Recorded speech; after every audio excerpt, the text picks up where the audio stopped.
Tenta aqui. Você quer o espelho no final?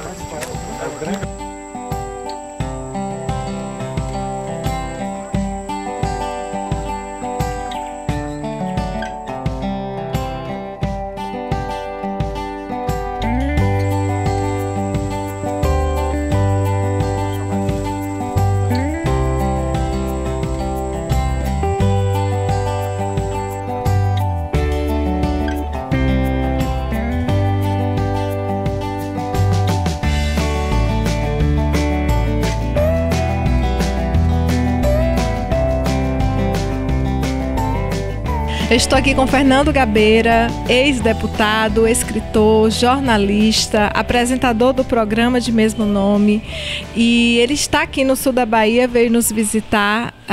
Primeiro, é um prazer enorme entrevistar você, pedi muito essa entrevista, porque eu tenho muito carinho pela sua pessoa, já acompanho o seu trabalho há muito tempo.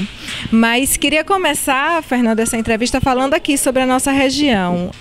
Esses dias que você passou aqui no sul da Bahia, o que você achou dessa região? Bem, inicialmente eu achei muito bonita, né? A parte que eu visitei ainda tem muitos remanescentes da Mata Atlântica. E quase toda essa região ainda protegida, ou não derrubada da Mata Atlântica, é muito bonita, né? Além disso, eu vi ainda os vestígios da crise econômica provocada pela vassoura de bruxa. Vi muitas instalações fechadas, muitas fazendas também fechadas, algumas em ruínas, né? E conversei longamente com os produtores de cacau, conversei com algumas pessoas aqui na região, levantei um pouco da vassoura de bruxa e percebi também que a região tem um grande potencial turístico, né? A própria cidade de Ilhéus me parece que ainda não explorou amplamente esse potencial. É uma cidade com lindas praias, é uma cidade com bons restaurantes, monumentos arquitetônicos interessantes, como o convento da Nossa Senhora da Piedade. Enfim, é uma cidade que ainda tem também a memória literária do tempo do cacau. Você tem vestígios ali no Vesúvio, o bar do Nassib, onde a Gabriela trabalhou. Tem vestígios no Bataclan, que era um cabaré frequentado pelos coronéis de cacau. Então, existe toda uma possibilidade de você utilizar todos esses recursos naturais e culturais para fazer da região uma região turisticamente interessante e contribuir com isso para a retomada progressiva do crescimento.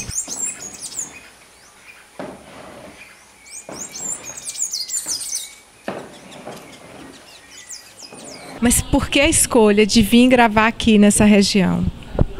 Olha, a escolha, nós temos uma série de temas jornalísticos, né?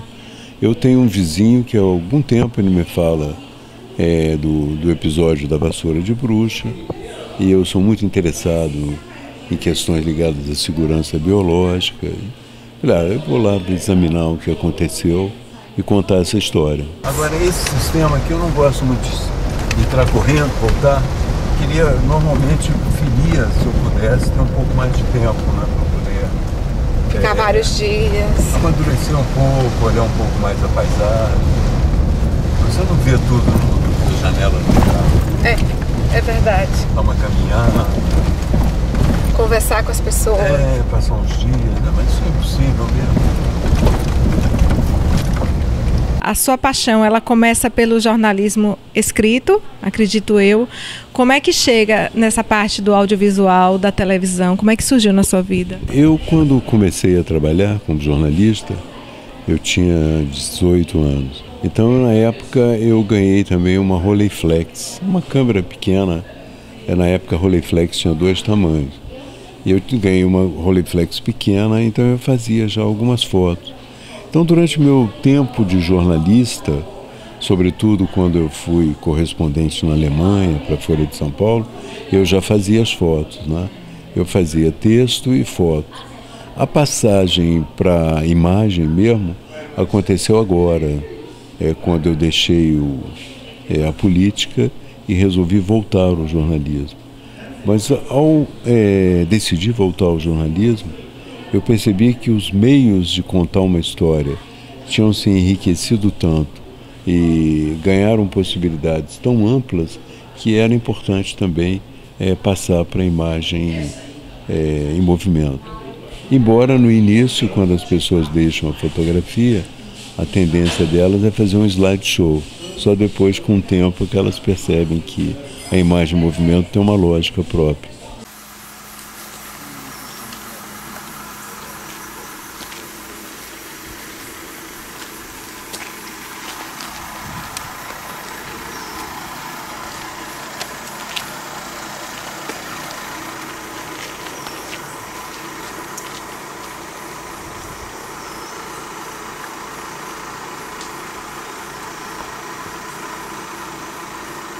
Eu percebo que você tem uma ligação muito forte com a natureza, com as questões ambientais, né? Sua ligação com o Partido Verde.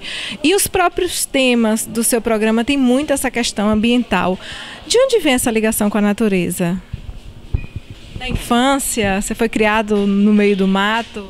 Fui, perto do mato. Então nós tínhamos o hábito de ir para o mato, às vezes pegar cavalos e éguas passavam por lá, montá-los a pelo, entende? E voltávamos todo dia muito cheios de carrapatos. Então esse contato com a natureza sempre me foi muito agradável, né? Eu sempre gostei muito. E depois de viver muitos anos também na Europa, eu senti muita saudade do Brasil, né? E na minha infância, as viagens que eu fazia na minha juventude, na infância, eram viagens que tinham muito como roteiro Minas e Rio. E nesse circuito, sobretudo nas serras, uma presença muito grande da Mata Atlântica, né? Um verde muito exuberante e tal. Então, quando eu voltei ao Brasil e senti de novo aquele verde exuberante e tal, eu senti que estava voltando a mim mesmo, a minha casa, entende? Por que você diria que é importante a gente estar trazendo sempre essa temática dos riscos ambientais, de como o meio ambiente é afetado pelas ações do homem, nesse momento que a gente vive? Porque essa temática ambiental, ela se faz importante? Olha, se faz importante porque ela diz respeito à sobrevivência, a nossa sobrevivência no planeta, né? Digo a nossa sobrevivência como humanidade. Evidentemente que uma pessoa como eu pode dizer, bem, eu vou morrer certamente antes de haver problemas insolúveis. Antes de faltar água. Exato. Mas existe também alguma coisa que nós chamamos de ética com as novas gerações. A necessidade de pensar também como é que nós podemos entregar às novas gerações uma situação menos complicada do que essa. O meio ambiente, quando voltei ao Brasil em 1979, né, ainda não era uma coisa muito discutida.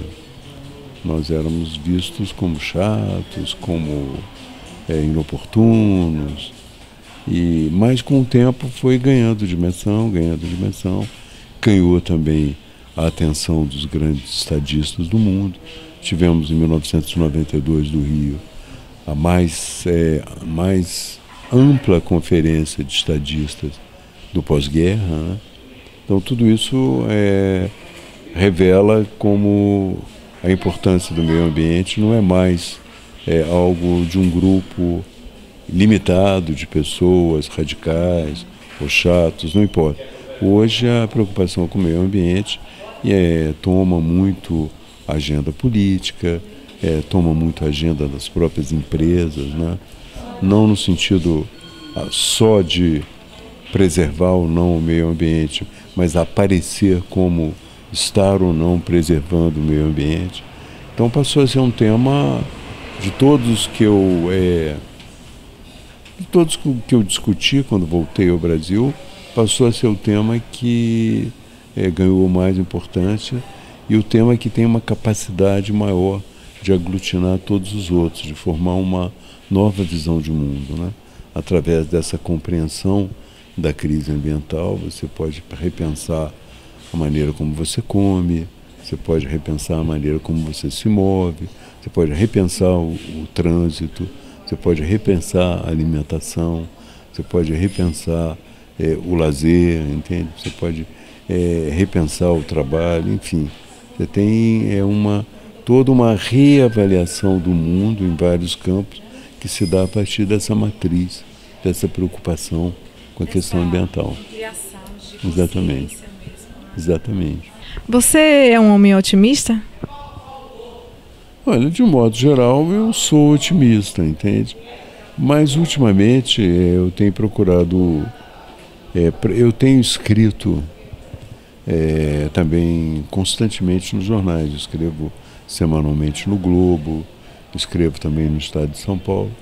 Então, eu tenho procurado dar uma visão realista, porque eu tenho muito escrúpulo em ser otimista nos meus textos, nas minhas falas, e de embalar as pessoas com uma ideia romântica de uma realidade que é muito dura, entende?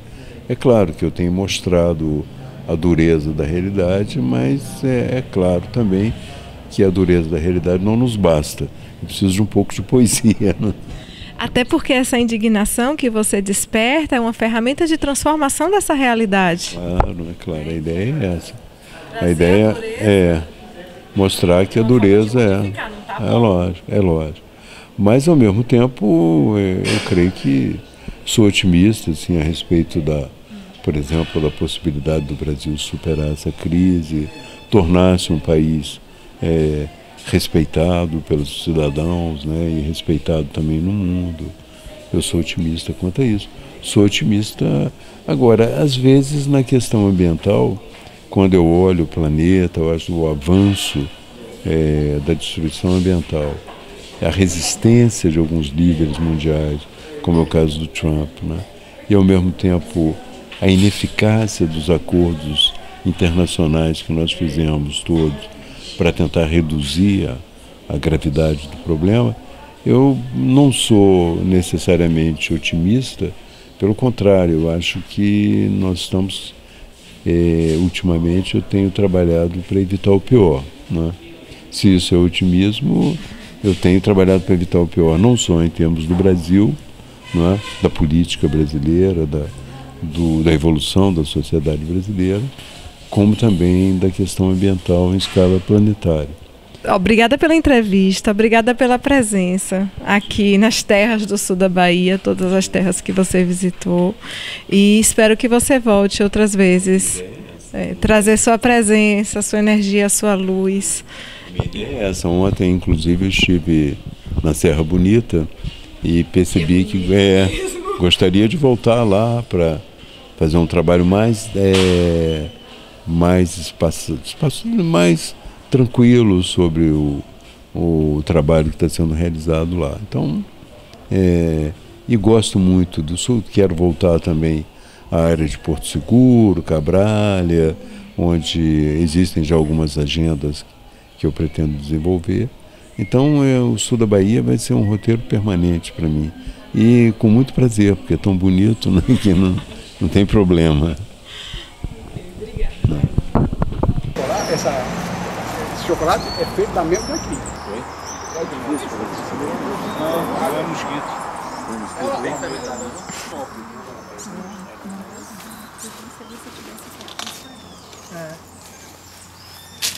Ótimo. Obrigado. Me liberou. Cadê a Águido? A caixinha de Fernando? Ó, a Águido preparou uma caixinha. Eu não, nós aqui que preparamos, todos nós, Gabeira, aqui uma pequena lembrança. Calma. Começa de novo que ela tá filmando. Já tá. Tem que tirar do saco para trocar aqui. Tira aqui o... Vamos fazer aqui. Bom, Gabeira, aqui é uma pequena lembrança aqui, em agradecimento ao esse trabalho que você está fazendo aqui para nós. O chocolate que produzido aqui, o fruto, né, que é o nosso fruto duro, o cacau. A gente tentou representar aqui deixa eu segurar aqui, uma caixa até abrir.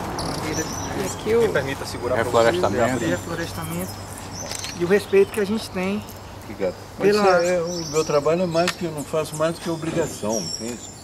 Apesar de preocupar com nada disso. Eu tinha dito que uma coisa era a literatura, os personagens e tal. Outra coisa é a realidade que foi encontrada agora, né? E eu estou bem impressionado, acho que há caminhos, né? Muito bem. Essa experiência aqui, por exemplo, é uma experiência excelente, né? Uma não precisa ser todas assim, mas com o pau-brasil, com o cacau, né? Com outras coisas, é um caminho, né? Muito bom. E agradecer a você, a sua disponibilidade.